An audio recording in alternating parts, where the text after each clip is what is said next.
Guys आपका हमारे YouTube channel Rajiv classes में स्वागत है। जैसा कि आप सबको मालूम है, अभी हम लोग क्या पढ़ रहे हैं तो प्रतिशतता परसेंटेज में कौन सा टॉपिक पढ़ रहे हैं तो परसेंटेज में हम पढ़ रहे हैं आय व्यय पर आधारित प्रश्न।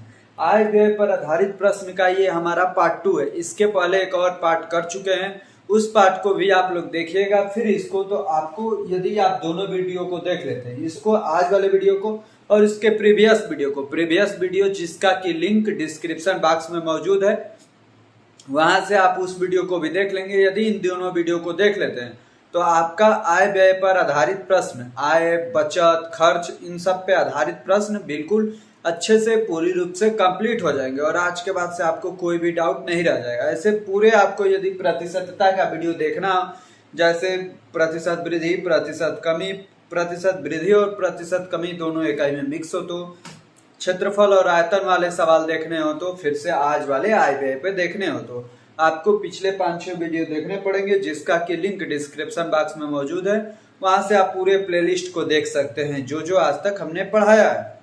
डिस्क्रिप्शन बॉक्स में जाए, वहां से क्लिक करके आप लोग देख लें। अब हम चलते अपने प्रश्नों पे। इससे पहले यदि आपने हमारे चैनल को सब्सक्राइब नहीं किया है तो चैनल को सब्सक्राइब कीजिए, वीडियो को लाइक कीजिए और अपने दोस्तों को भी शेयर कीजिए। अब हम चलते अपने प्रश्नों पे, जो आज हमें आय व्यय पर आधारित प्रश्नों को, जो बचे हुए प्रश्न हैं उन सभी को भी आज हम सॉल्व कर लेते हैं। आइए अब हम देखते हैं अपने पहले प्रश्न को और हल करने का प्रयास करते हैं। आप लोग ध्यान से देखिएगा हर एक सवाल को, वीडियो को बिना स्किप किए हुए आपको अंत तक बने रहना है, जिससे आपको हर एक सवाल भली भांति से समझ में आ जाए और आप किसी भी कॉम्पिटेटिव एग्जाम को देने जाएं तो किसी भी क्वेश्चन को छोड़ ना पाए। अब चलते हम अपने प्रश्न पे। क्या है? ए की आय बी की तुलना में 60% कम है और ए का व्यय बी के व्यय के 60% के बराबर है। यदि ए की आय बी के व्यय के 70% के बराबर है तो ए और बी की बचत का अनुपात कितना है? तो ये हमें सॉल्व करना है। ये साफ करते हैं। ए की आय बी की तुलना में 60% कम है। 60% कम है मतलब यदि ये 5 है तो ये कितना हो जाएगा? 2। 60 का मतलब ये होता है, 60% का मतलब ये होता है 3/5। मतलब ये 5 है तो ये 3 कम है। 3 कम मतलब 2 है। ए 2 है तो बी कितना है? 5 है। ये किसका रेशियो है? तो ये इनके इनकम का रेशियो है। अब आगे में क्या कर रहा है? और ए का व्यय बी के व्यय के 60% के बराबर है।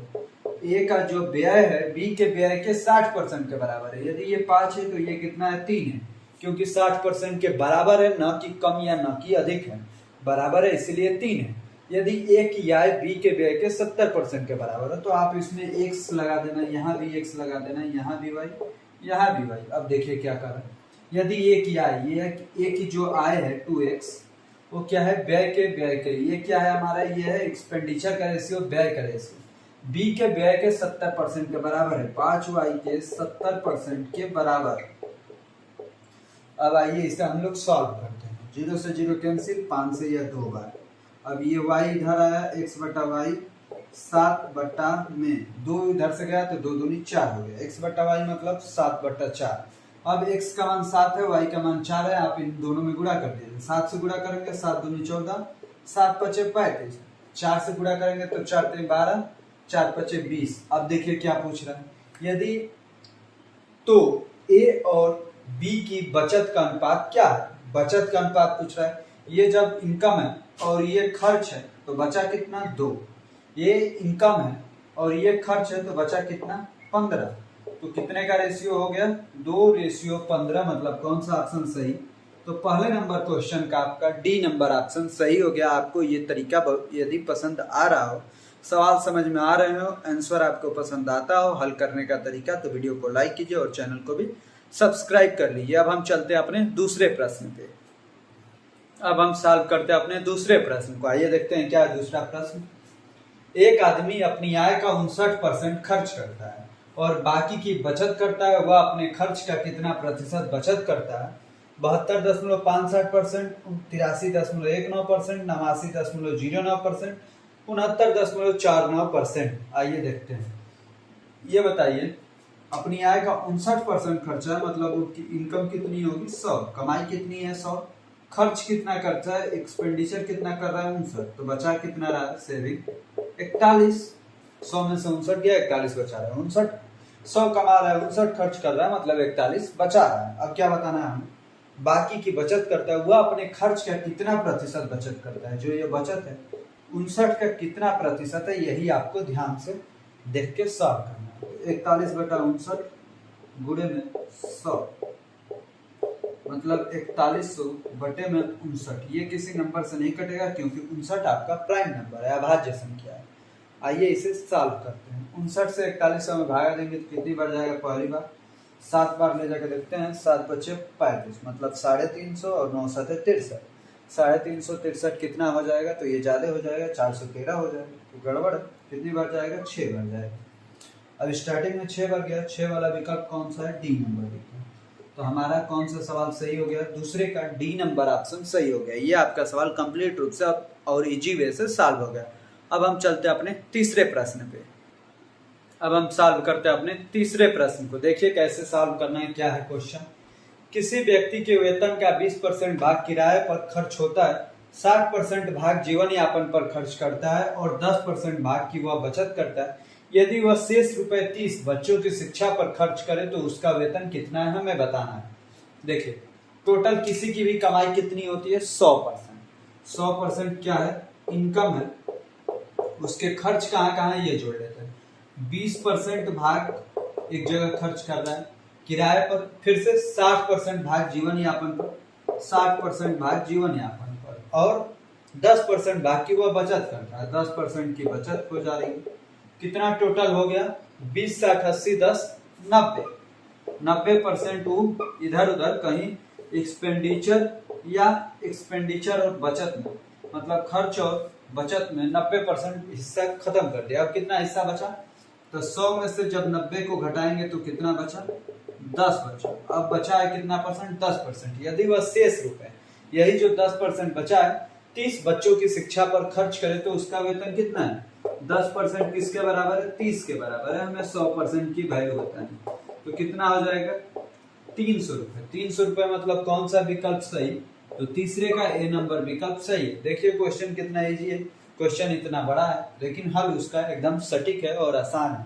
आप लोग बिना लिखे हुए भी इसे सॉल्व कर सकते हैं। कैसे, तो देखिए 20 60 80 80 10 90 बचा कितना, 10। 10% किसके बराबर है, 30 के। तो 100% किसके बराबर होगा, 10 दाम 100 तो 30 दाम 300। कौन सा विकल्प सही, ए नंबर विकल्प सही। ये तो मैं समझाने के लिए आप लोगों के लिए लिख रहा हूँ, नहीं तो आप लोग जब समझ जाएंगे तो आप लोग डायरेक्ट आंसर को टिक करेंगे, कलम कापी की जरूरत ही नहीं पड़ेगी। अब हम चलते हैं अपने चौथे प्रश्न पे। अब हम सॉल्व करते हैं अपने चौथे प्रश्न को। आइए देखते हैं, ये भी थोड़ा, हर एक क्वेश्चन आपको अलग अलग लैंग्वेज पे मिलेंगे जो कि आपके एग्जाम में पूछे जा सकते हैं। अब हम सॉल्व करते हैं अपने चौथे प्रश्न को। देखिए क्या है, एक व्यक्ति अपनी 75% राशि पहली बाजी में, शेष की 75% दूसरी बाजी में और शेष की 75% तीसरी बाजी में हार गया और केवल रुपए 2 लेकर अपने घर पहुंचा। उसकी प्रारंभिक राशि कितनी थी, 64 128 256 512। तो आइए इसे सॉल्व करते हैं। देखिए जब ऐसे सवाल आए, शेष वाले सवाल हैं, तो कैसे किया जाता है। मान लीजिए कि उसकी वेतन x थी, पहली पारी में 75%, 75% का मतलब क्या होता है, 3/4। दूसरी बारी में भी 75% और तीसरी बारी में भी 75%, सबका गुणा होता जाता है। जहां भी शेष की बात हो गुणा होता जाता है बराबर। ये कितना बचा, 2 बचा। इन सबको हटाने के बाद से कितना बचा है, रुपए 2।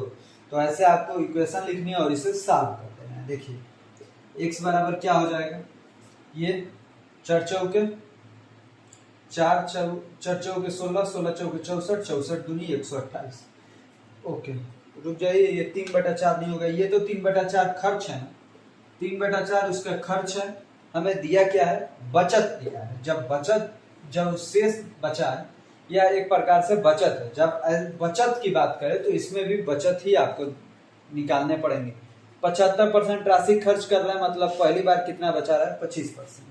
तो यहाँ पे लिखेंगे आप 25/100 गुणे। अब क्या लिखेंगे, दूसरी पारी में भी 75% बाजी में हार गया है, तो कितना, यहाँ भी 25/100। 25/100 मतलब 1/4, जहाँ 3/4 लिख रहे थे वहां पे 1/4। तीसरी बाजी में भी कितना, 75% हारा है, तो तीसरी बाजी में भी 75%, तो 25/100। इन सबको हटाने के बाद इन सब की वैल्यू कितनी बची है, उसके पास 2। इन सबको बचाते बचाते कितना रुपए बचा है, 2 रुपए। अब देखिए कैसे इसे सॉल्व करना है। एक बार, ये 4 बार, ये भी 1 बार, ये भी 4 बार, ये भी 1 बार, ये भी 4 बार। अब देखिए x बटा 4 चौके 16, 16 चौके 64 बराबर में 2, तो x बराबर 64 दूनी 128। तो ये रहा आपका आंसर। देखिए एक लाइन में आपके सवाल का आंसर आ जा रहा है। चौथे का कौन सा ऑप्शन सही हो गया? चौथे का हमारा बी नंबर ऑप्शन सही हो गया।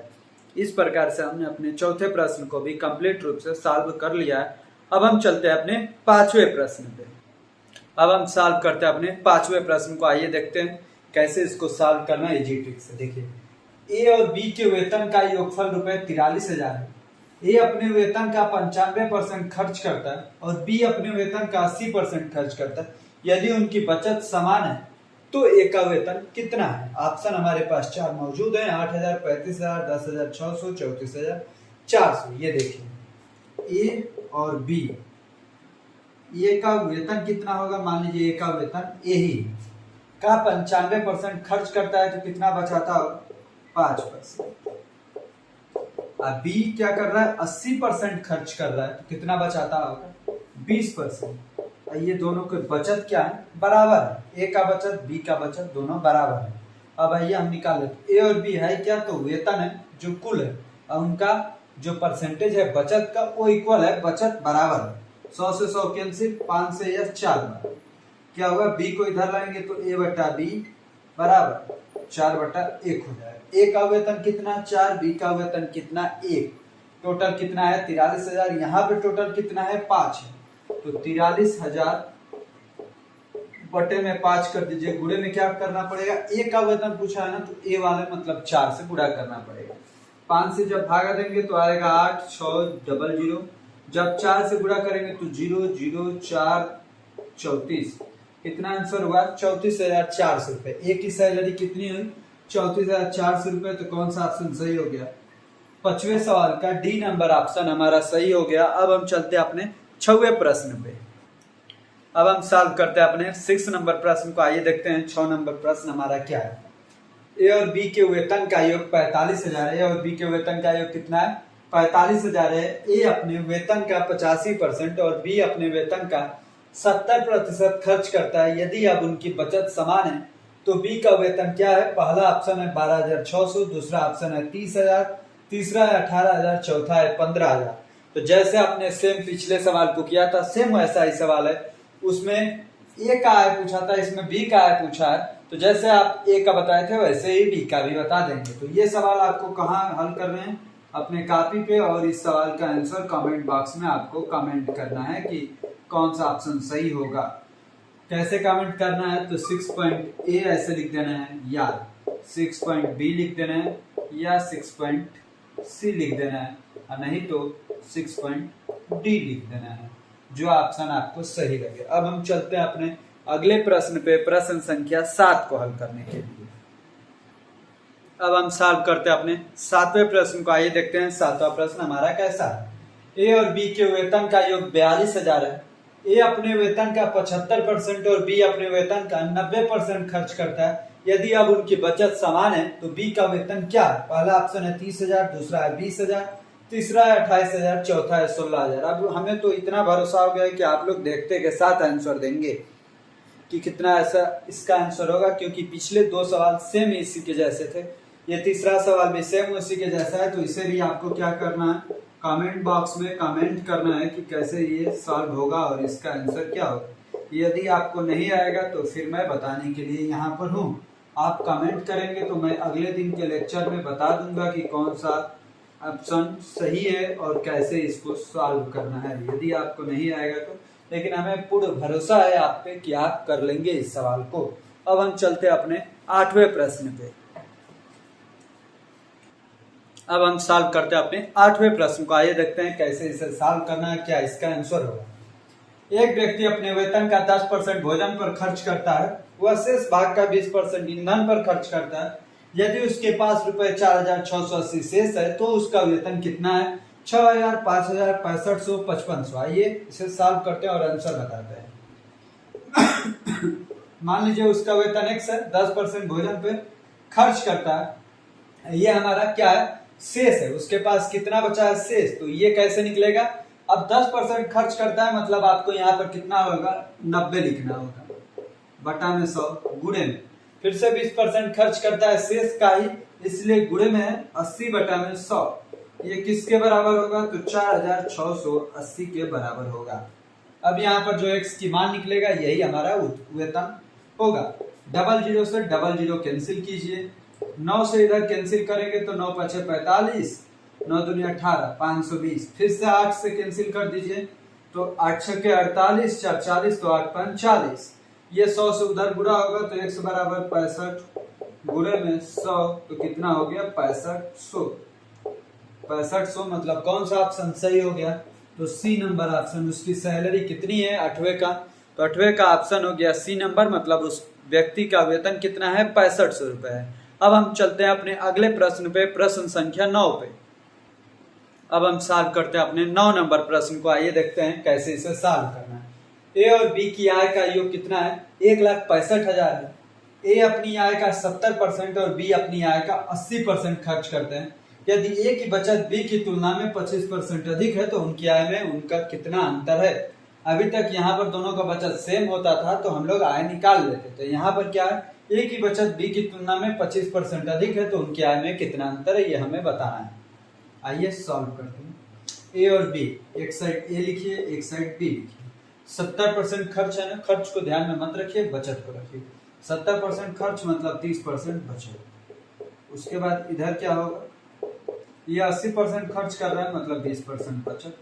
दोनों का बचत बराबर नहीं है, इसलिए क्या करना है? ए की बचत बी की तुलना में 25% अधिक है, ये 25% अधिक है तो 25% इसको बढ़ा दीजिए, मतलब 125 बटा में 100 कर दीजिए, आंसर हमारा आ जाएगा। अब देखिए ये 100 से 100 कैंसिल, ये 30 से तो 0 से 0 कैंसिल, बस हो गया। ए बटे में बी इधर कीजिए, यहाँ पर आप 25 से कटा लीजिए 5 बार, ये 25 से 4 बार। अब देखिए 3 तो नीचे जाएगा, अब 5 दूनी 10 और नीचे में 4 3 12। ए रेशियो बी का अनुपात कितना है? 10:12 का। अभी भी ये कटेगा 2 से 5 बार में, 2 से 6 बार में, तो क्या रेशियो होगा? 5:6 का। अब देखिए ए और बी की आय में कितने का अनुपात है? 5:6 का। कितने का अंतर है? 1 का। दोनों में अंतर कितने का है? 1 का। तो यही आपको 1 की वैल्यू बतानी है। टोटल कितना है? 11। तो आप 1,65,000 में 11 से भाग कर दीजिए, वही 1 का मान आएगा। 11 से भाग देंगे तो आएगा 15,000, 15,000 रुपए। कौन सा ऑप्शन सही हो जाएगा? 15,000, मतलब 9वें सवाल का सी नंबर ऑप्शन आपका सही हो जाएगा। यदि इसी में ए की आय पूछा होता तो कितना हो जाता? 15 × 5 = 75,000। वही यदि बी की आय पूछा होता तो 15 × 6 = 90,000। तो आप सब कुछ निकाल सकते हैं, 90 में से 75 घटाएंगे तो 15,000 ही आएगा। तो हमसे जो पूछा हुआ है उसी पे हम लोग हल करेंगे और अपने टाइम को बचाएंगे। अब हम चलते हैं अपने अगले प्रश्न पे, प्रश्न संख्या 10 पे। अब हम सॉल्व करते हैं अपने 10वें प्रश्न का। ये देखते हैं क्या है और कैसे सॉल्व करना है। बाला ने अपने वेतन का 10% पीएम केयर फंड में दान देने का निर्णय लिया। जिस दिन दान देना था उसने उस दिन अपना विचार बदल दिया और रुपए 1800 का दान दिया, जो कि उसके द्वारा पहले तय की गई दान राशि का 60% था। उसका वेतन कितना है? पहला ऑप्शन है 36,000, दूसरा 40,000, तीसरा 32,000, चौथा है हमारा 30,000। आइए इसे सॉल्व करते हैं। 10% पीएम केयर फंड में दान देना था, जिसमें से उसने विचार बदल के 1800 ही दान किए, और 1800 कितना परसेंट था? 10% में भी ये 60% था। तय की गई दान राशि का 60% था, तो 1800 60% के बराबर है, तो 100% की वैल्यू कितनी हो जाएगी? तो 1800 बटे में 60 गुणे में 100, ये 0 से 0 कैंसिल, 6 से यह 30 बार, मतलब कितना हो गया? 3,000 हो गया। ये 3,000 कितने के बराबर है? पहले जो तय राशि थी उसके। 3,000 किसके बराबर है? ये वाला हमारा 10% अभी निकला है 3,000। जब 10% 3,000 है तो 100% कितना हो जाएगा?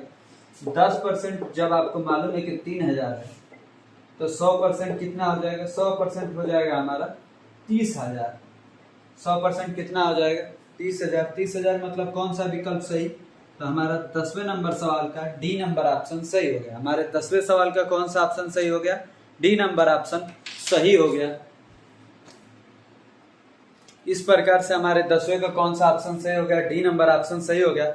हमें उम्मीद है कि आपको लेक्चर पसंद आया होगा। हमारा लेक्चर यहीं पे पॉज होता है। हमने आय व्यय पर आधारित प्रश्नों को कंप्लीट रूप से सॉल्व कर लिया है। अब इसके बाद आपको आय व्यय में कोई भी क्वेश्चन पे डाउट नहीं रह जाएगा, हमारी उम्मीद यही है। यदि इसके बाद भी आपको किसी क्वेश्चन पे डाउट रहता है तो आपको क्या करना है, इसके पहले भी मैंने एक पार्ट पढ़ा रखा है, उस पार्ट को भी देखिए, फिर इस पार्ट को देखिए। आपको दोनों पार्टों को एक साथ देखना है, फिर जाके आपको पूरा आय समाप्त हो जाएगा और किसी भी क्वेश्चन को आप करने में सक्षम हो जाएंगे। इस प्रकार से हमारा लेक्चर यहीं पे पास होता है और हम इस क्लास को भी यहीं पे समाप्त कर रहे हैं। समाप्त करने से पहले एक आपसे अनुरोध है कि यदि आपने चैनल को सब्सक्राइब नहीं किया है, आपको वीडियो पसंद आया हो तो वीडियो को लाइक कीजिए और अपने दोस्तों को भी शेयर कीजिए और चैनल को सब्सक्राइब करना भी मत भूलिए। आपको अंत तक बने रहने के लिए हमारे तरफ से बहुत बहुत धन्यवाद।